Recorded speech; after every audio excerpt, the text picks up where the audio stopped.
बोलो दुर्गा मैया की जय। मैं नहीं माखन खायो हो ये मैया मोरी, मैं नहीं माखन खायो हो मैया मोरी, मैं नहीं माखन खायो, मैं नहीं माखन खायो हो ये मैया मोरी, मैं नहीं माखन खायो है मैया मोरी, मैं नहीं माखन खायो।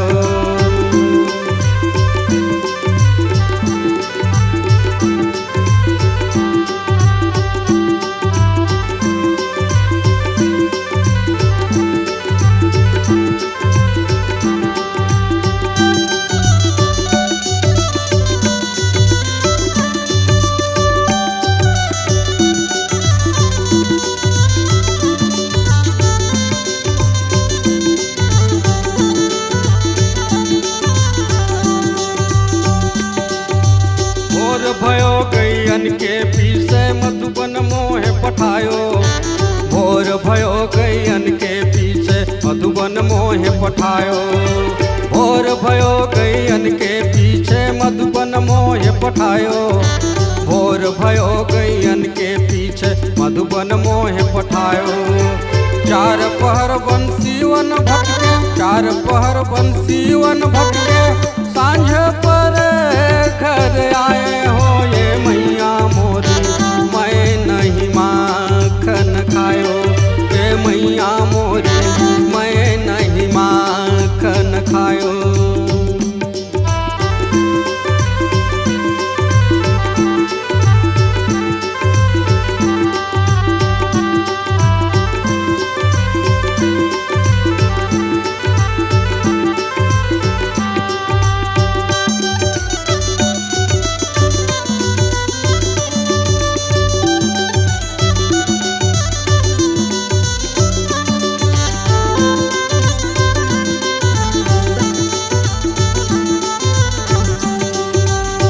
बालक बहियन को छोटे सीको कहीं विधि पाए, मैं बालक बहियन को छोटे सीको कहीं विधि पाए।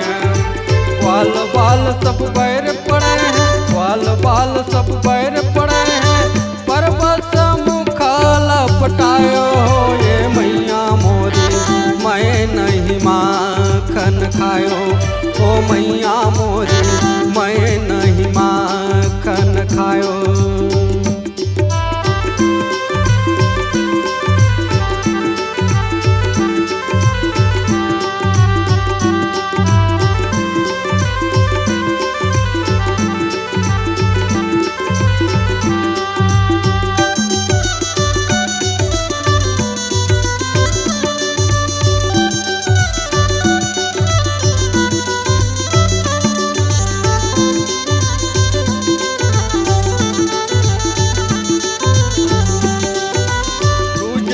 मन की अति भोरी किसके कहे पतियायो, तू जलनी मन की अति भोरी किसके कहे पतियायो, तू जलनी मन की अति भोरी किसके कहे पतियायो, तू जलनी मन की अति भोरी किसके कहे पतियायो।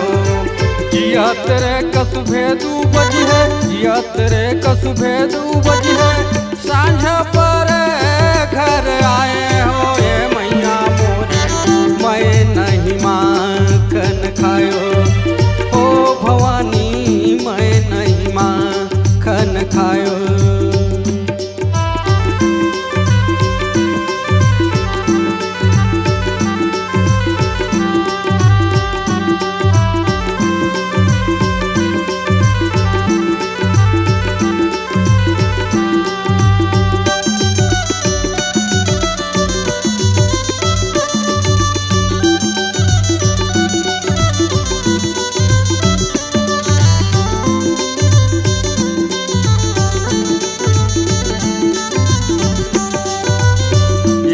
अपनी लटकी कमरिया बहुत ही नाच नचायो, एले अपनी लटकी कमरिया बहुत ही नाच नचायो, एले अपनी लटकी कमरिया बहुत ही नाच नचायो, खेल अपनी लटकी कमरिया बहुत ही नाच नचायो।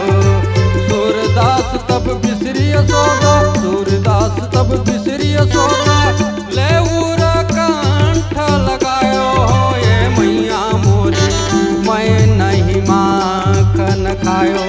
ये मैया मोरी मैं नहीं माखन खायो, मैं नहीं माखन खायो ये मैया मोरी मैं नहीं माखन खायो। ओ मैया मोरी मैं नहीं माखन खायो। ओ भवानी मैं नहीं माखन खायो। ओ दाई मैं नहीं माखन खायो। ओ मम्मी मैं नहीं माखन खायो। ओ मैया मैं नहीं माखन खायो।